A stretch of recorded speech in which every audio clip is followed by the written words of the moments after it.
ঠিকাদারি প্রতিষ্ঠানের পালিয়ে যাওয়ায় বগুড়ার সারিয়াকান্দিতে ১ কিলোমিটার সড়কের কাজ বন্ধ আছে প্রায় ১.৫ বছর। এতে সড়কটিতে চলাচল করতে গিয়ে ভোগান্তিতে পড়ছেন স্থানীয়রা। সংশ্লিষ্টরা বলছেন, কাজ শেষ করতে নতুন করে ঠিকাদার নিয়োগে নেওয়া হয়েছে উদ্যোগ। ২০২২ সালের ডিসেম্বরে বগুড়ার সারিয়াকান্দিতে ৭টি গ্রামের প্রায় ৮,০০০ মানুষের চলাচলের জন্য প্রায় ১ কিলোমিটার সড়ক নির্মাণের কাজ শুরু হয়।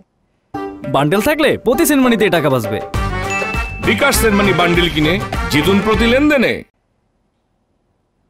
কান্দিতে ৭টি গ্রামের ৮,০০০ মানুষের চলাচলের জন্য প্রায় ১ কিলোমিটার সড়ক নির্মাণের কাজ শুরু হয়। ডিজাস্টার রিস্ক ম্যানেজমেন্ট এনহ্যান্সমেন্ট প্রকল্পের আওতায় এলাকার কয়েরপাড়া মসজিদ থেকে দেলুয়াবাড়ি প্রাথমিক বিদ্যালয় পর্যন্ত এ সড়ক নির্মাণের কাজ পায় ঠিকাদারি প্রতিষ্ঠান ডিটিসি এসএফসিপিএল।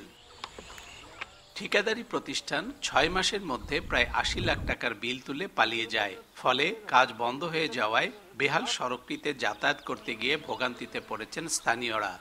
রাস্তা মানে যে খুঁড়ে ড্রেন করে থেকে গেছে, এখন রাস্তা হাঁটা চলা খুবই অসুবিধা। আর রাস্তার মাঝখানে ভালো রাস্তা কাটে দুটো ব্রিজ করছে, যে ব্রিজের কোনো দরকার নাই। ১ বছর তারা পাইলে চলে গেছে, রাস্তাটা খুব কষ্ট করে থেকে গেছে, খুঁড়ে টুড়ে নগ্ন করে থেকে গেছে। এই রাস্তা মানুষের লোকজন যাওয়া আসি করা খুব কষ্ট হয়েছে। বাংলাদেশ সরকার ও জাইকা সড়কটি নির্মাণে ২,৫৭,০০,০০০ টাকা দেয় দুর্যোগ ব্যবস্থাপনা অধিদপ্তরকে। বাকি কাজ শেষ করতে উদ্যোগ নেয়ার কথা জানিয়েছেন ভারপ্রাপ্ত প্রকল্প বাস্তবায়ন কর্মকর্তা। পূর্বের ঠিকাদারের বিষয়ে একটি সমস্যা ছিল, ইতিমধ্যে জায়গাটি আমি ভিজিট করেছি। আমরা ইতিমধ্যে রিটেন্ডারে চলে গেছে আমার ডিপার্টমেন্ট। আমরা আশা করছি খুব দ্রুতই এই সমস্যার সমাধান হবে এবং কাজটি আমরা চালু করতে পারব।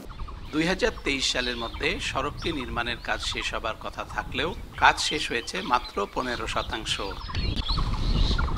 Hasibur Rahman, independent news, Sariakandi, Bogura.